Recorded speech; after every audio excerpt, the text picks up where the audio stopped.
शंकर भगवान के शिवलिंग का स्नान कराने पर कितने देवताओं के स्नान का पुण्य मिलता है? आपको कथा में पहले भी कहा, 33 कोटि देवता मार्ग में खड़े हैं शंकर भगवान के स्नान का जल पाने के लिए। शंकर का जो शिवलिंग होता है, भगवान शंकर का जो शिवलिंग कटी भाग, उस पे जो शिवलिंग रखा है, शिवलिंग जहां रखा हुआ है, ये कटी, ये तो पार्वती जी का हस्त कमल है, पर शिवलिंग का जो गोल भाग है शिवलिंग, उसका जो नीचे का भाग है, सबसे नीचे का भाग, वो ब्रह्मा जी का प्रतीक है। ब्रह्मा। शिवलिंग के मध्य का जो भाग है वो भगवान विष्णु का प्रतीक है, और शिवलिंग के जो ऊपर का भाग है वो भगवान शिव का प्रतीक है। ब्रह्मा, विष्णु, महेश एक ही बिंदु में, एक ही शिवलिंग में विराज, एक ही में। महाराज, पीपल के वृक्ष में आहूतों का वास हो जाता है, इसलिए दोपहर में पीपल के वृक्ष में परिक्रमा नहीं होती। शाम को शंकर जी का वासा हो जाता है, इसलिए शिव जी की परिक्रमा शाम को नहीं होती, क्योंकि शंकर की परिक्रमा नहीं लगती है। रात को कुबेर का वासा होता है, इसलिए पीपल के वृक्ष में दीपावली के दिन रात्रि को 8:30 बजे से लेकर 9:30 बजे के बीच में जो पीपल के वृक्ष के नीचे घी का दिया लगाता है, उसके घर में कभी संपदा की कमी नहीं आती है। आज तक लोगों को नहीं मालूम कि पूजन करने बैठते हैं तो सबसे पहले क्या करते हैं, पर सबसे पहला काम मंदिर में बिना पंडित के सबसे पहला काम कौन सा होता है? तो सबसे पहला काम होता है भगवान को धन्यवाद देना कि आज भी आपने मुझे इस मंदिर में आपका दीदार कराने के लिए, दर्शन कराने के लिए बुलाया। अगर पंडित साथ में होगा तो पहले वो मंत्र बोलेगा, स्वस्ति वाचन करेगा। स्वस्ति वाचन करने में उसको अर्थात भगवान के लिए भी प्रसन्नता और आपके लिए भी प्रसन्नता। पर आपके पास कोई ब्राह्मण नहीं, आपको कोई स्तुति नहीं आती, आपको कोई मंत्र नहीं आता, आपको कोई साधना नहीं आती, आपको कोई तप नहीं आता, पर आप इतना तो कर सकते हो कि भगवान के मंदिर में जाकर उनको धन्यवाद दे सकते हो कि तेरी कृपा है जो मुझे चलकर यहां तक बुला लिया, 2 कदम चलाया, यहां तक बुलाया, ये तेरी कृपा है। और बड़ी कृपा करी जो डलिया भर के पूजन का सामान भी लाई, बड़ी कृपा करी जो दूध भरकर भी लाई, बड़ी कृपा करी जो कलश भरकर भी लाई। काली तिल, काली मिर्ची, 7 लौंग, केवल ये हथेली में रखकर अपना नाम और गोत्र बोलकर अपने दरवाजे से बाहर निकलकर किसी भी शंकर के मंदिर को समर्पित करिए। शिव पे नहीं चढ़ाने दें तो शंकर की चौखट पर रखें। महाराज, घर में कभी क्लेश नहीं होगा, बिल्कुल शांति, सहजता, प्रेम आपस में,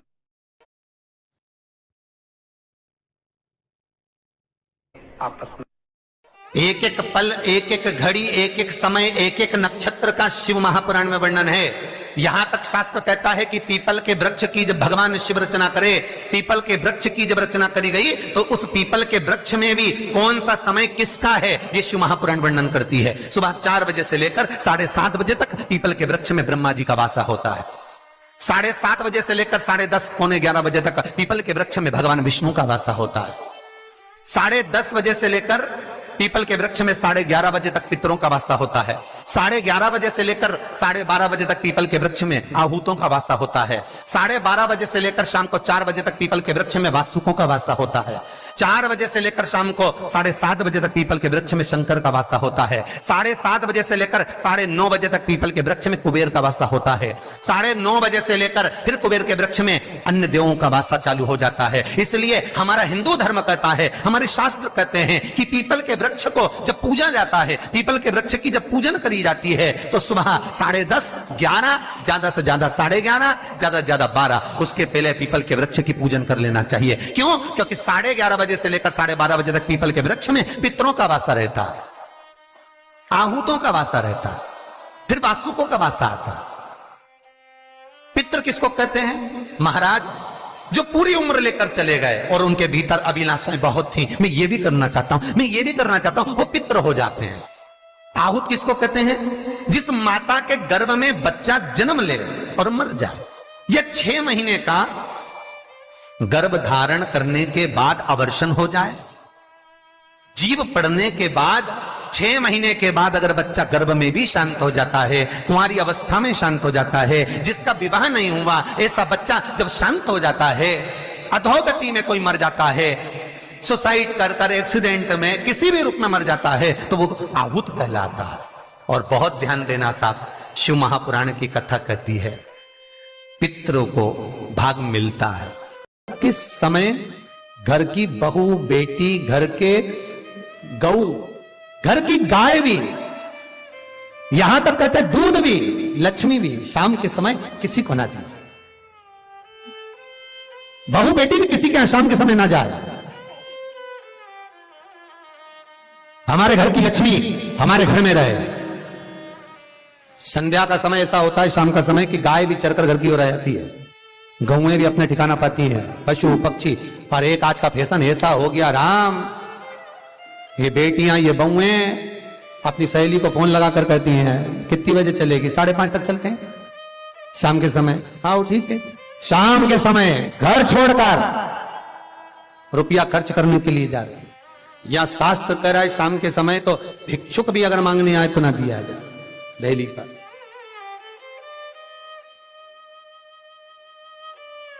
घर की लक्ष्मी, घर की बेटियां, घर की बहुएं घर में स्थिर हो, घर में स्थिर।